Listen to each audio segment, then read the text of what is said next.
Live from ABC7, this is Eyewitness News at 8 p.m. on LA56. An arson suspect caught on surveillance video in El Segundo. Now police want your help as they try to identify her. New tonight, a possible link between a deadly weekend shooting spree and two other shootings last week. Police have a person of interest in custody. From smashed wine bottles to 900-pound barrels burst open, Napa's wine industry is dealing with the aftermath of yesterday's 6.0 magnitude earthquake. And today we're getting a deeper look into the long-term devastation. Good evening, I'm David Ono. And I'm Colleen Sullivan. Welcome to Eyewitness News on LA56. New at 8, El Segundo police released surveillance video saying it shows an arsonist in action.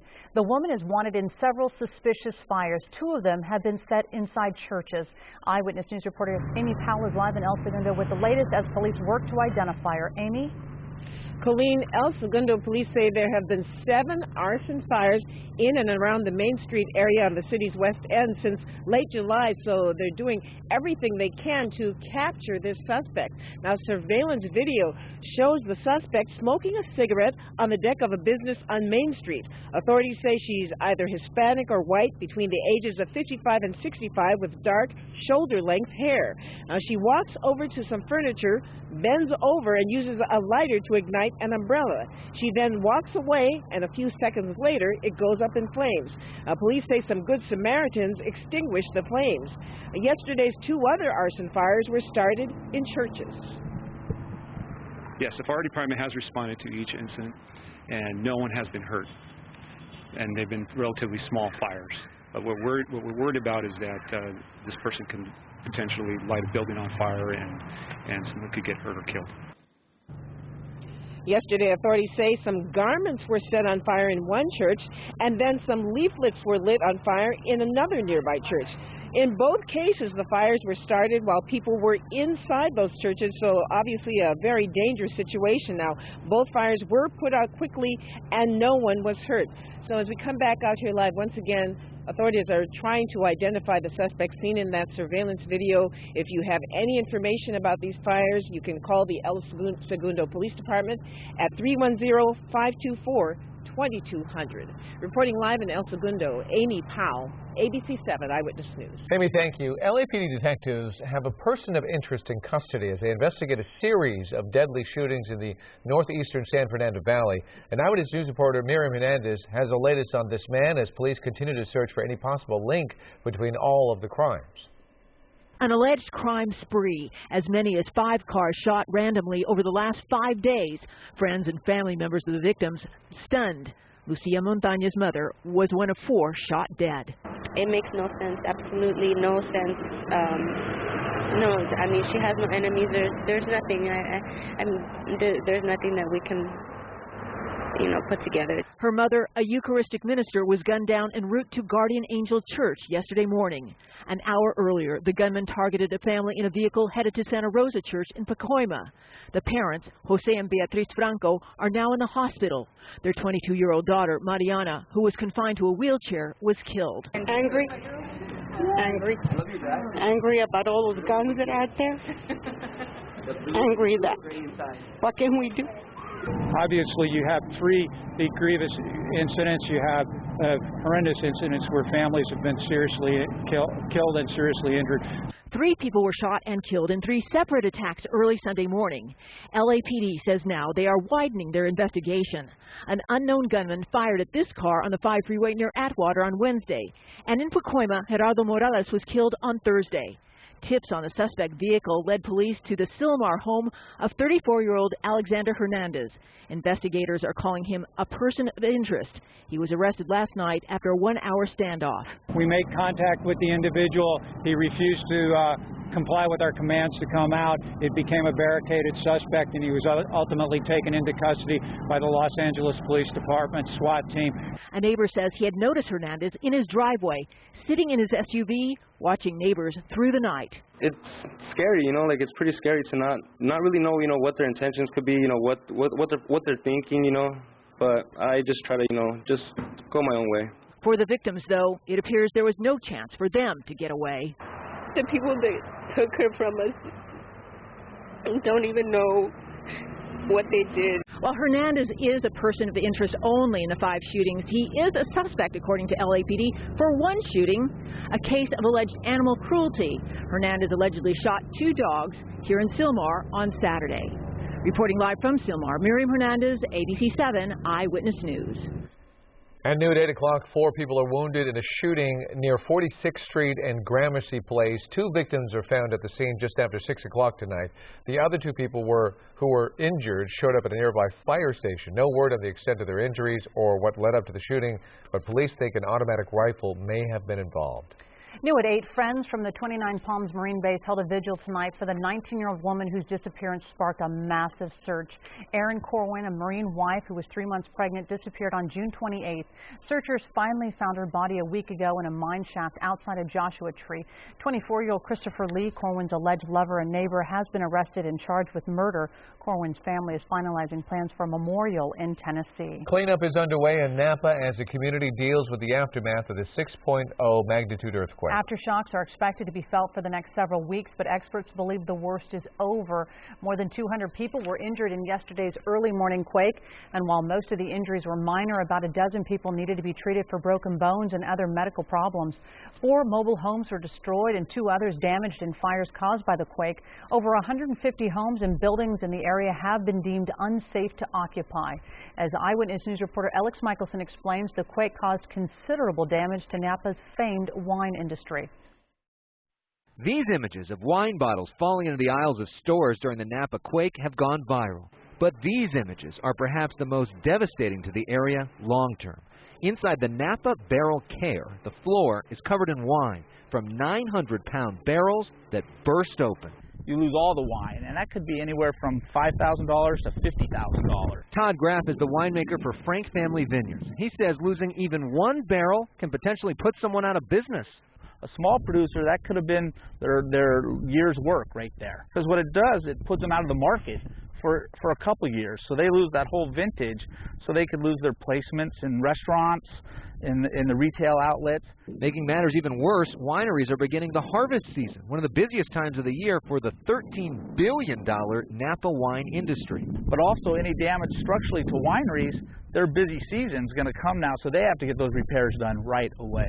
In terms of wineries, some of the worst damage is here at the Trefethen Winery. This building, which is a National Historic Landmark and has been here since 1886, has dramatically shifted, to say the least. There's certainly a scary look to it, a little bit of a funhouse look to it, a little crooked, but it's still attached to the foundation. The building housed barrels and wine tastings. The president of Trefethen Family Vineyards says they will rebuild. Most of the buildings, most of the wine, all the grapes, all the people, they're okay, you know, so there's a lot to be thankful for. In Napa, Alex Michelson, ABC7 Eyewitness News. We'll stay with Eyewitness News for the latest developments on the earthquake in Napa, and we'll have updates on air as well as on our website, ABC7.com, and there you'll find a photo gallery of the damage in Napa and a look at other major quakes to hit the area. Former LA County Deputy Sheriff Lee Baca will be called to the witness stand in the retrial of Deputy James Sexton, who is accused of obstructing an FBI investigation at Men's Central Jail.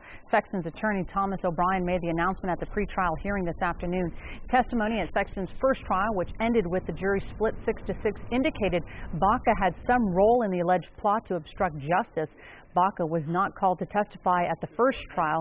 Also today, prosecutors asked the judge to limit testimony at this next trial about Sexton's cooperation or contact with the FBI and the U.S. Attorney's Office before he was indicted late last year. Small Punga boat is discovered abandoned on a beach near San Diego, but that's not all. Surveillance video captured more than a dozen people who were believed to be undocumented immigrants walking away from the scene this morning. The group, all dressed in black, was made of mostly men and a few women. While officers on the ground canvassed the area, a helicopter tried to track them from above. The Border Patrol confirmed they did catch a few of them. As the family of American journalist James Foley mourns his murder at the hands of Islamic militants, the family of another American journalist has reason for joy. Their son pleaded on video for his release, and after nearly 2 years being held hostage, he was released by an al-Qaeda-linked group in Syria. Peter Theo Curtis, the 45-year-old American journalist from Boston who had been held hostage in Syria, is free. Curtis is believed to have been captured in October 2012 and held by a Syrian rebel group with ties to al-Qaeda. In this latest video released by his captors, Curtis sits cross-legged on a floor with his hands bound as a man holding an assault rifle and dressed in camouflage stands next to him. My name is Peter Theo Curtis. Today's date is July 18, 2014, from the city of Boston, professional journalist. During part of the video, Curtis says if nothing is done to help free him, he will be killed in 3 days. The U.S. says it was not involved in any negotiations for his release and did not ask the oil-rich nation of Qatar to pay a ransom. In fact, we asked the Qataris, consistent with our longstanding policy, to not pay a ransom for Mr. Curtis. That all said, we are grateful in knowing that Mr. Curtis is coming home after so much time held in captivity in Syria. Curtis's parents spoke to their son briefly by telephone this morning and said that he seemed to be in good physical health. In an exclusive interview with ABC News anchor Amy Robach, Curtis's mother talked about her son's release, saying she knows it will be an emotional reunion when she finally sees her son. I'll give him a big hug, and I'll probably cry. And he'll probably cry. The homecoming of Curtis comes just days after ISIS militants beheaded another American journalist, James Foley. Today, British and American authorities are still on the hunt for the ISIS executioner with the British accent who killed Foley. They say they are getting close. Secretary of State John Kerry says over the past 2 years, Washington had reached out to more than 24 countries asking for help to help secure Curtis's release and the release of any Americans held hostage in Syria. Coming up at Eyewitness News, a man takes the ice bucket challenge and has been arrested, and we have the bizarre story. And beachgoers beware, dangerous high surf is in the forecast. We're going to tell you what to expect. And many of the buildings with quake damage in Napa had been retrofitted. So why did some of them sustain so much damage? And we'll explain. Hi there, I'm Danny Romero. Yeah, certainly surf part of the weather picture, but also a change in the temperature. I'll tell you about that when we come back in just a bit.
Massive waves are hitting Southern California. Here's what it looked like at Manhattan Beach earlier today. The surf is only going to get bigger as Hurricane Marie continues to grow in the Pacific Islands. The storm is causing strong currents and high surf at LA and Ventura County beaches, and breakers could reach 10 to 15 feet, creating dangerous conditions. Lifeguards are warning everyone to be extra careful while swimming in the ocean. Look at those. My goodness. 15-foot breaker. That's unbelievable. Wow. That's really dangerous stuff. Really, it's kind of like stay back on the sand, just enjoy the view. I mean, even real good surfers and swimmers, just watch it. Just enjoy it, because that surf's just getting started as far as the high surf. We're going to show you how it's affecting our beaches here in a second. Let's go outside and talk about this first. All those high surf advisories that are going into effect. And as we show you in these areas that are marked in the purple, those are the coastlines that we're most concerned about over the next few days. Because in these spots up around Ventura County, we're going to see here those county coast spots under that surf advisory starting tomorrow at noon and going all the way until Friday at 6 p.m. For the LA County beaches here, same idea. Starting at noon tomorrow until Friday at 6 p.m. This high surf advisory, those 10 to 15-foot breakers, those are just downright dangerous. Down around Orange County as well. Mainly on the south-facing beaches, we'll see this high surf advisory. This one kicking in tomorrow at 11 a.m., continuing till Friday at 1 a.m. So again, we're still seeing some very strong surf. Be aware of that, and just enjoy the view and don't get in the water. Way too dangerous. Here's our Irvine Spectrum camera. On a look on Monday night, OC looking pretty good tonight. Downtown skies, a few clouds trying to move in tonight for one more look. 69 degrees the temp, pretty cool. Just a breeze of 5 miles per hour. Relative humidity at 70% right now. And today, temperature-wise, normally 85, 80 degrees was the high today. A cooler than average day. Watch for our sunrise tomorrow at 6:23. And we're talking about Hurricane Marie, and there's a great shot right there. That's a really well-defined eye moving through the Pacific, and that's going to give us that really strong surf we're talking about, moving towards, again, our south-facing beaches over the next few days. What's going to change for our weather, too, will be the temperatures. Reason being, right now we've got this influence of this low spinning up, and this giving us that onshore flow. That's that cool marine air that's keeping our temperatures a good 5, even 10 degrees below normal for this time of year. But what's going to change now is look ahead to Tuesday into Wednesday and Thursday. Right there, a very strong ridge of high pressure starts to move in, now giving us an offshore flow, and temperatures jump up from tomorrow to Tuesday to Wednesday and Thursday as well, taking us to triple digits before the weekend gets here. Here's numbers tonight. Down in the 60s from Ontario to Covina to Redondo Beach. And then the highs tomorrow, warming up a bit. We're getting to 90 degrees in Santa Clarita, 91 in Northridge. Malibu goes to 75. We'll see some IE numbers in the 90s as well, with San Bernardino and Riverside at 90 and 92. Here's our 7-day powered by AccuWeather and showing you the clouds, the beaches tomorrow. A sunny day, but then the warm-up starts Wednesday up to 87. Downtown gets to 90 on Thursday, the peak heat of the week, and then gradually cooling back down again into next weekend and into next week. And for the valleys, Inland Empire, a warm sunny day tomorrow, then here comes the heat again. Wednesday and Thursday, there's your triple digits I'm talking about on Thursday and Friday. Still pretty warm into Saturday before a drop in temps on Sunday and Monday. Mountain areas will be fair to partly cloudy skies, coolish, and then warming up to the mountains too, to 80s by the weekend. That's pretty warm for the mountain spots. And the high deserts certainly will see you breezy kind of conditions and warm numbers there too. Low 90s to mid 90s, and then triple digits Thursday and Friday before a drop down in numbers to 99 and then to 94 by next Monday. So certainly heat on the way, and again, be careful of that surf. Colleen, David, go ahead. Danny, thank you. You've seen pictures and video of the damage from the Napa earthquake. Many of the damaged buildings had been retrofitted. Eyewitness News reporter Rob Hayes takes a closer look at retrofitting and how it works. When Sunday's earthquake rolled through Napa, the city's old brick buildings did not fare very well, even though many of them were earthquake retrofitted.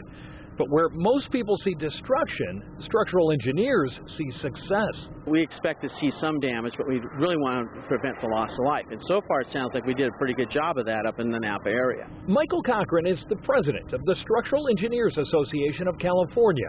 He says retrofitting a building will make older buildings safer when the earth starts shaking, but will never make them earthquake-proof. These buildings aren't perfect. We retrofit them so you get out of them alive. And while these facades may have collapsed, Cochran says the building is still standing. As for homeowners, he says they need to make sure their houses are bolted to the foundation to keep them from sliding off. Some of the very old houses were not bolted to their foundation, so they literally don't slide off during an earthquake. Well, because once that building slides, it's very expensive to lift that house back up. But bolted down foundations not a high priority for some Southern Californians, many of whom readily admit they are woefully unprepared for a big quake. I'm not ready. Keeping up with your water reserves and all that stuff is a little bit tedious. I'm not earthquake ready. Not at all? No, yeah, no. Meantime, Los Angeles and other cities are considering a ranking system for commercial buildings, a number grade on how each building is expected to fare in a quake. Napa's Mass Cochran hopes providing a jolt of support for that plan and spurring Southern California residents to prepare as well. In Marina Del Rey, Rob Hayes, ABC7 Eyewitness News. Drivers in Virginia encountered a traffic mess this morning, but it wasn't caused by any crash. Take a look. Peeling lane stripes left drivers to follow crooked, squiggly lines. State transportation officials say temporary tape striping was installed over the weekend as part of a bridge repair project. A contractor was brought in to get it fixed after the morning rush hour. Crews are now investigating what caused the tape to peel away so soon after being installed. What a sight. Coming up on Eyewitness News, the literal Bigfoot sighting that has some people looking for the mythical creature in the woods. And caught on camera, a young boy playing in the street is literally run over by an SUV that just keeps going. And we'll show you what the child did after the accident that may shock you. And what was so unusual about this man's ice bucket challenge that got him arrested for posting the video on Facebook?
A remarkable piece of video from China of a boy getting run over by a car and then walking away. You see that? The car just drove right over him. The boy was in the middle of the street with his back to the oncoming car, and just like that, the car rolls over him and he gets up and walks off with nothing more than a few scratches to his face and legs. Police say the boy was able to escape unscathed because the vehicle had been tall enough to pass completely over him. The car, as you see, just keeps on going. Police later found the driver, who told them he never even noticed the kid before or after. Wow, my goodness. Seriously.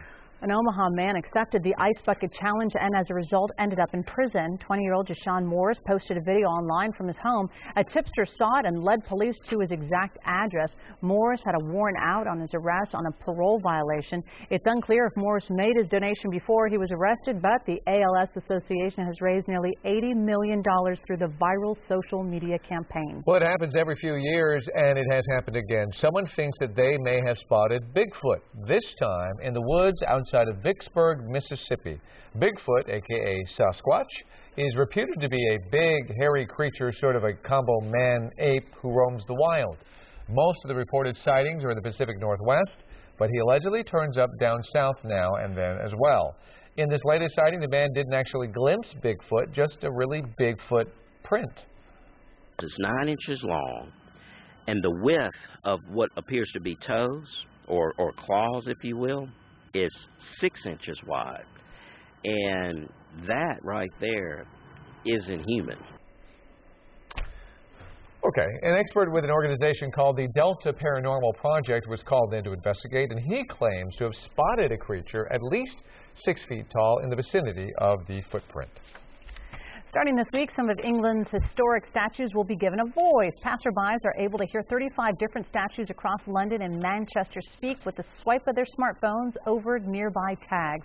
The tag triggers a call from the statue with actors and comedians revealing the stories behind the famous faces. Take a listen. Hello, Victoria here. Queen of England for 63 years, 7 months and 2 days. But who's counting? Those behind the Talking Statue project say it aims to stop people from looking at their phones and to start looking at the world around them. Organizers hope the project's simple technology will help people engage with history. If it's successful, the creative team plans to extend it across the U.S. and Europe. I think it's a great idea. I would do it every time. I'd love that. And if you're a place like that, it's true. You should be looking around. I know, exactly. Much more still to come here in Eyewitness News at 8:30 in LA56, including an update on the West Hollywood club shooting that left a rap mogul in the hospital. And outraged students walk out of class why they say they're not going to be able to graduate on time. Plus, the man arrested after taking some selfies atop the Brooklyn Bridge heads to court, and we'll show you what happened when he got there and why his visit to the U.S. may be more memorable than he anticipated.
Live from ABC7, this is Eyewitness News at 8:30 p.m. on LA56. Our top story at 8:30, a person of interest is in custody following a series of deadly shootings in the northeastern San Fernando Valley. I'm Colleen Sullivan. I'm David Ona. This is Eyewitness News at 8:30 on LA56. 2 women and a man were killed. 4 others were injured in 3 shootings yesterday. The person of interest, 34-year-old Alexander Hernandez of Silmar, is in custody on an animal cruelty charge. Detectives continue to look for a link between the seemingly random shootings and a possible motive, and they're also looking into whether the Sunday attacks were related to 2 other recent shootings. Cleanup is underway in Napa as the community deals with the aftermath of that 6.0 magnitude earthquake. Aftershocks are expected to be felt for the next several weeks, but experts believe the worst is over. More than 200 people were injured in yesterday's early morning quake, and while most of the injuries were minor, about a dozen people needed to be treated for broken bones and other medical problems. 4 mobile homes were destroyed and 2 others damaged in fires caused by the quake. Hundreds of students stage a walkout at Jefferson High in South Los Angeles demanding a better education. They say in some cases they can't even get the classes they need just to graduate. Eyewitness News reporter Leo Stallworth has more, including the district's response. Up to now, we don't even have the right classes. For example, there are juniors who are taking senior classes and there are seniors who are taking junior classes. They have everything mixed around and we are tired of it. We want this! We want this! Several hundred students refused to go to class at Jefferson High School. Instead, they protested on campus. They say since school started about 2 weeks ago, they haven't been getting the classes they need to graduate. They blame overcrowding and a lack of teachers. We are tired of going into our classes and not learning anything. It's been the 3rd week already. Right now, you're not taking all the classes you need to graduate high school. No. I'm taking some, but there's some that I don't have that I need. School district officials say they have made corrections to the main class schedule, issuing this statement. We absolutely agree that Jefferson Senior High School students deserve a quality education, which is why we have made extra investments to hire more teachers, counselors, and other staff to support students to graduate. This system is messed up. I need AP classes. They took me out of admin and everything, and I'm just not, and I don't know if I'm going to have all my credits by the time I graduate. Hopefully they'll listen to us and make the change. At least listen to us. I mean, I think it's because the area we come from that people just not going to come out here or have no support for it. You see Channel 7 out here. We talked to a parent. I thought because looking the students, they don't have class and they are in the street. Leo Stallworth, ABC7 Eyewitness News. A vigil is underway for the San Bernardino police officer who was shot while on duty. Hundreds turned out for the service at the San Bernardino 66ers Stadium. Everyone showing their support for 31-year-old Gabe Garcia as he continues to fight for his life after being shot in the head last Friday. Garcia and his partner stopped to talk to a group of people on Garner Avenue when a man suddenly pulled out a gun and opened fire.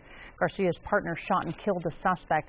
Garcia remains hospitalized in a medically induced coma, but according to the department's Facebook page, Garcia is responding to treatment. Police say they are trying to identify the person who opened fire inside a packed West Hollywood nightclub, shooting rap music mogul Suge Knight and 2 other people. They say the gunfire rang out at the One Oak nightclub early yesterday morning at a party hosted by singer Chris Brown. Knight, who's the founder of Death Row Records, was shot 5 times and is recovering. A man and a woman were also there and wounded.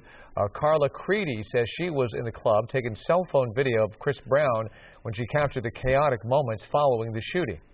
So I ran back to my table, I took cover, and I watched the video and saw that it was Chris Brown getting back on his table after the gunshots were fired. Police are reviewing the security camera footage. They say several witnesses have already come forward, and they're asking anyone else with information to do the same. Rapper Young Jeezy has been arrested as a result of an investigation into a deadly concert shooting in Mountain View. Police say Jeezy, whose real name is Jay Wayne Jenkins, was taken into custody on suspicion of possessing illegal firearms. He was one of 6 people arrested after a 38-year-old was shot and killed while backstage at a concert Jeezy co-headlined Friday night. Police say none of those arrested have been identified as suspects in the shooting. The co-owner of a Petaluma slaughterhouse at the center of a meat recall has pleaded guilty to a federal criminal charge. The beef was sold at Walmart and other national chains. Robert Singleton is accused of processing cows with cancer while livestock inspectors took lunch breaks. He pleaded guilty to aiding and abetting in the distribution of adulterated, misbranded, and uninspected beef. The other co-owner and 2 employees are also facing charges. A Russian tourist is charged with reckless endangerment and trespassing for climbing to the top of New York's Brooklyn Bridge. The judge ordered 24-year-old Yaroslav Kolchin to surrender his passport. Reporter Tim Fleischer has more on the case. This is certainly perplexing. How could this young man, this tourist, this Russian tourist, make his way up those long cables all the way to the top of these 276-foot towers and then sit there and take pictures, according to police? This after the NYPD said previously they were stepping up security measures. Yaroslav Kolchin, defendant's charged penal of 120.20 on other charges. With the help of a Russian interpreter, 24-year-old Yaroslav Kolchin is hearing the charges he faces for his daring, if not very dangerous escapade, climbing the cabling of the Brooklyn Bridge on Sunday afternoon, as seen in this video, then being met by emergency services officers on the way down.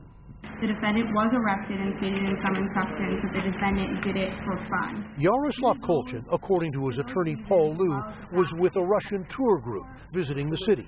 But now in trouble, the Russian citizen who works in advertising finds himself in a different situation. He would like to resolve this matter and go back home.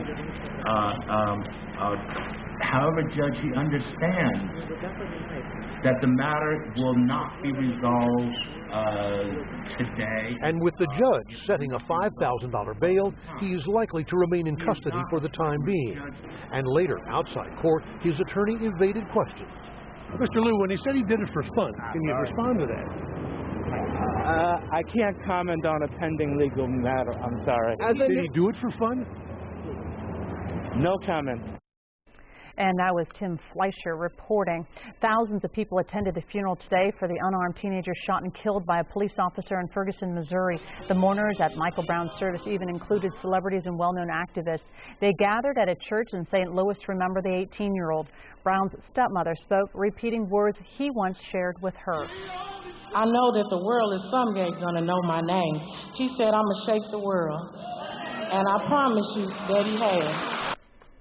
Brown's death touched off nearly 2 weeks of unrest. A grand jury is deciding whether the officer who shot him will face criminal charges. The officer's supporters are urging patience. The Justice Department is also investigating. Former FBI Director Louis Freeh has been hospitalized after a car crash in Vermont. Authorities say Freeh was airlifted to a New Hampshire hospital with serious injuries. They believe he drove off the road, hitting a mailbox and a row of shrubs before coming to a stop near a tree. Freeh is a former federal judge who led the FBI from 1993 to 2001. Ahead on Eyewitness News, a setback for Google in its efforts to get more of those self-driving cars on California freeways. Plus, is your iPhone battery not staying charged as long as you'd like? Why Apple says you may be eligible for a free replacement. And we'll tell you about a new same-day delivery service for consumer electronics. It's only available here in Southern California. Hi there, I'm Danny Romero. We have some clouds moving in to keep things on the cool side, but not for long. I'll tell you about that when I come back with a 7-day in just a bit.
Apple is recalling select iPhone 5 smartphones. The company says a very small percentage of its iPhone 5 models may experience shorter battery life.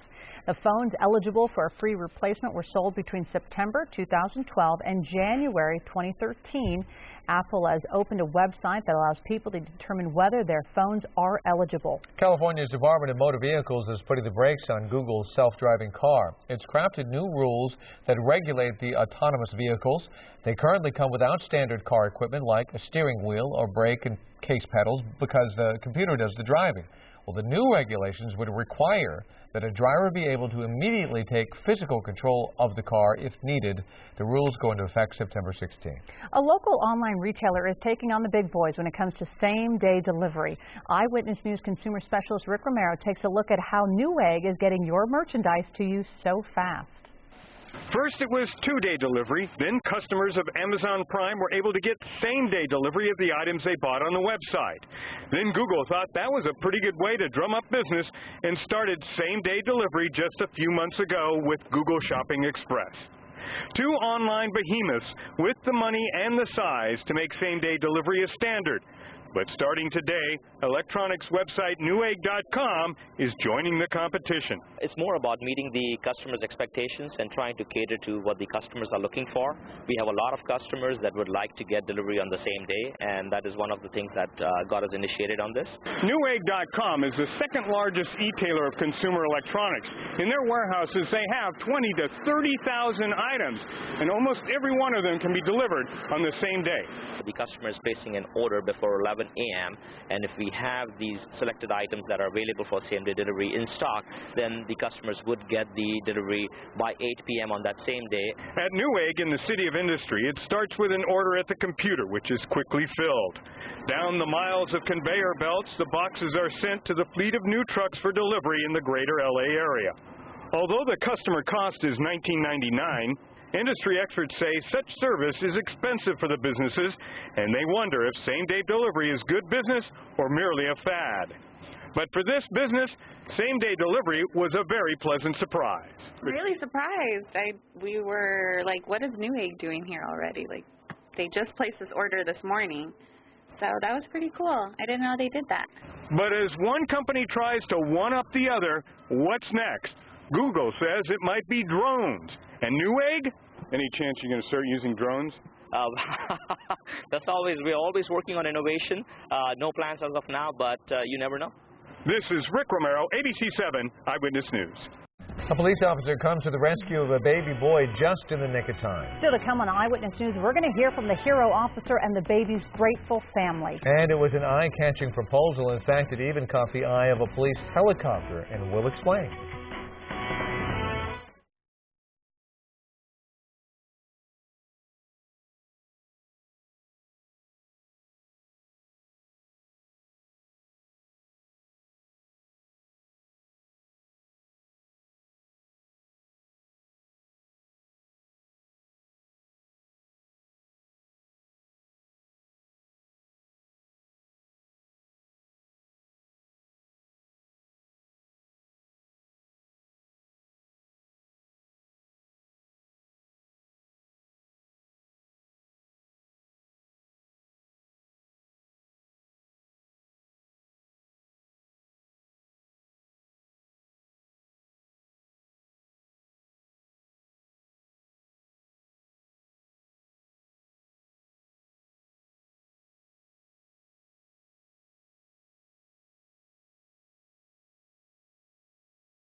It's being called an amazing cosmic coincidence. Today, NASA's New Horizons spacecraft crossed the orbit of Neptune, and it happened 25 years to the day of Voyager 2's historic flyby of the planet and its moon Triton.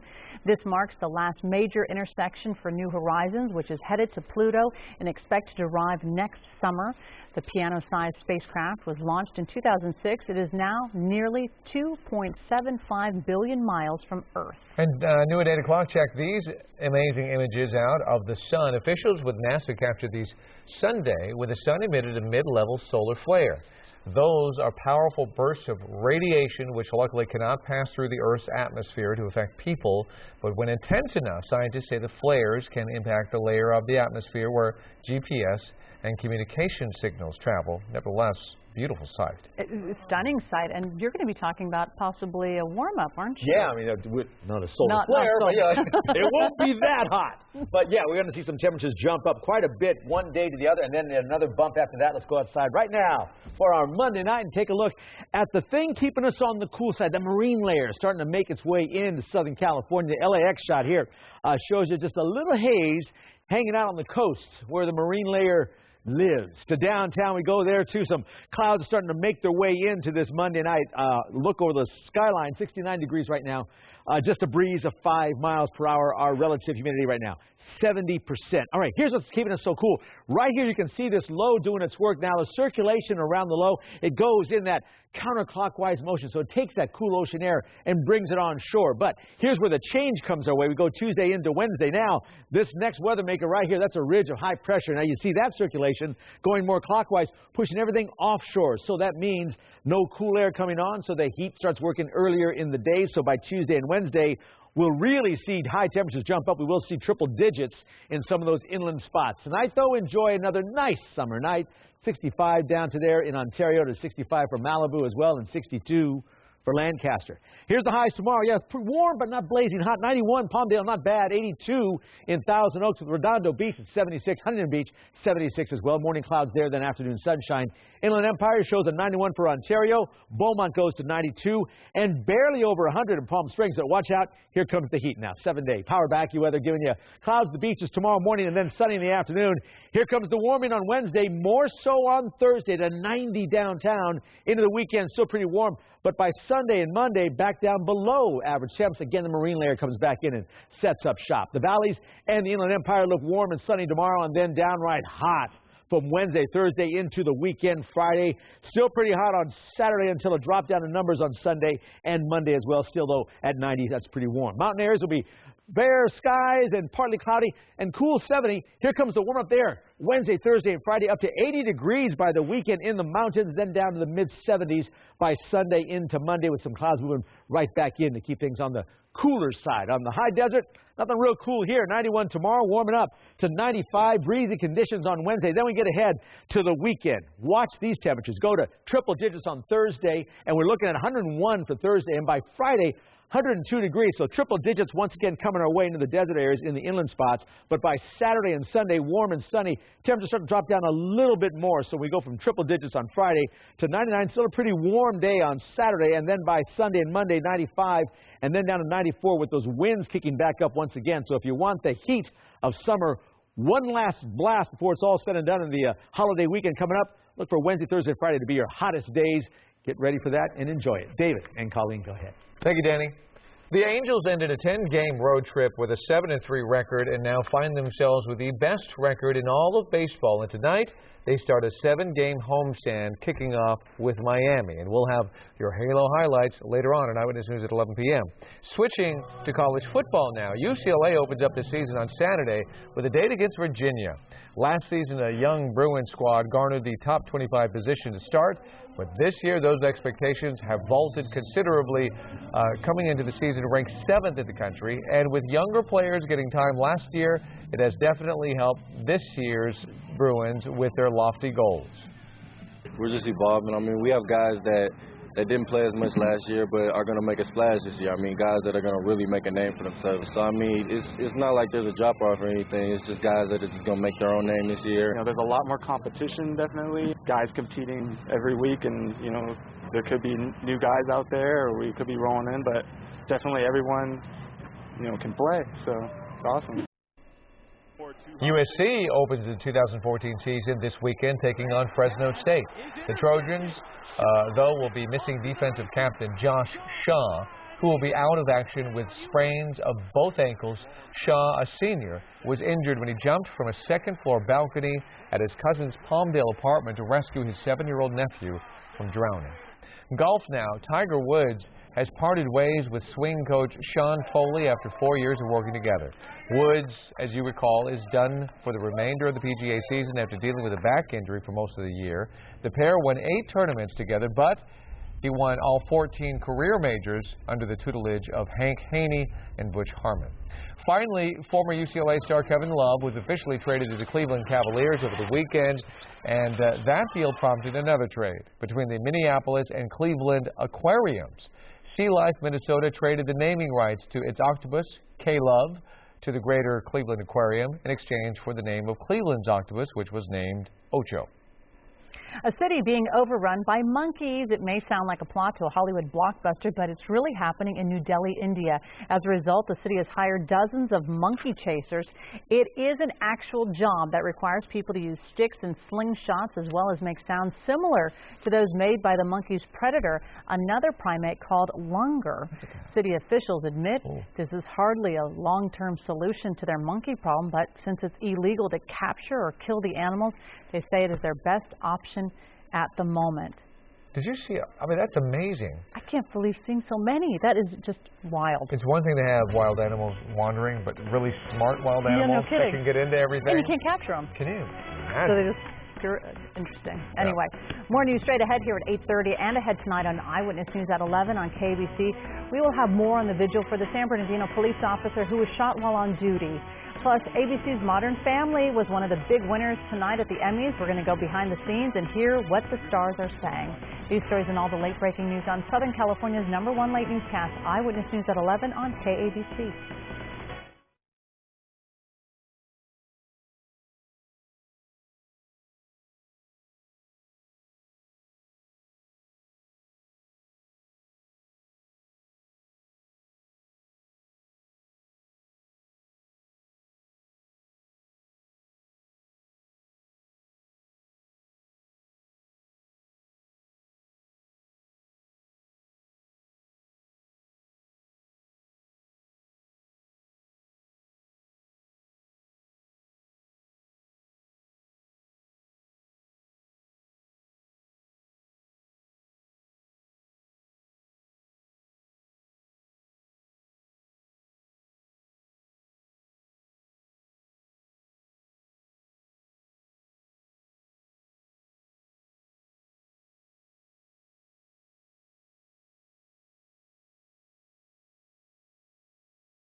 It's one of those terrifying moments no parent ever wants to go through. A couple in Riverside called 911 after discovering their baby was choking and couldn't breathe.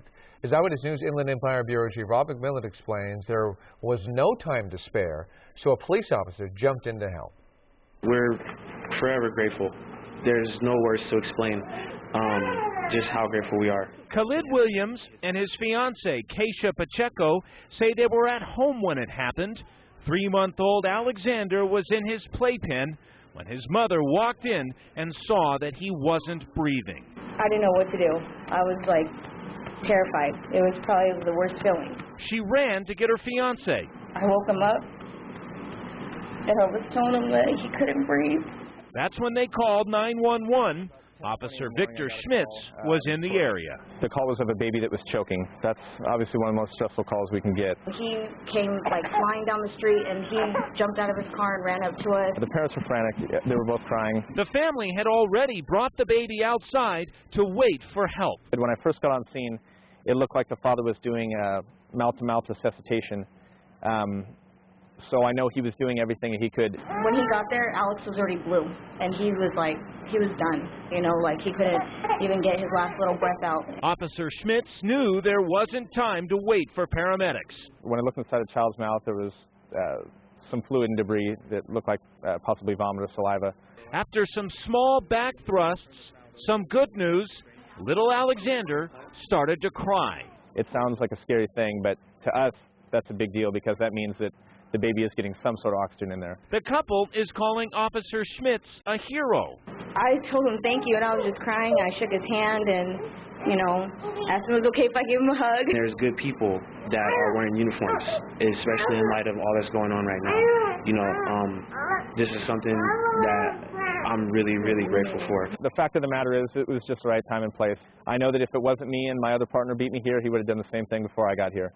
And police say there's something that all parents can take away from this story, the importance of learning CPR.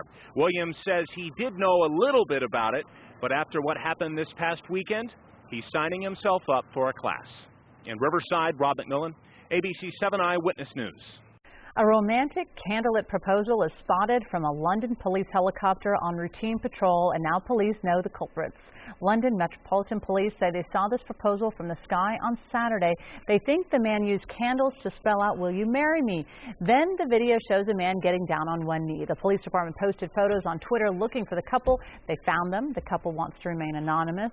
By the way, she did say yes to that proposal. Look how pretty that shot Wow, is. very clever. They don't want the pressure. That's why they don't want us to know who they are. I know, kidding. Yeah. Good job. Yeah. Thanks for joining us for Eyewitness News at 8:30 on LA56. Law and Order SVU is coming up next. Eyewitness News continues at 11 p.m. on ABC7 and anytime on ABC7.com. Have a good night.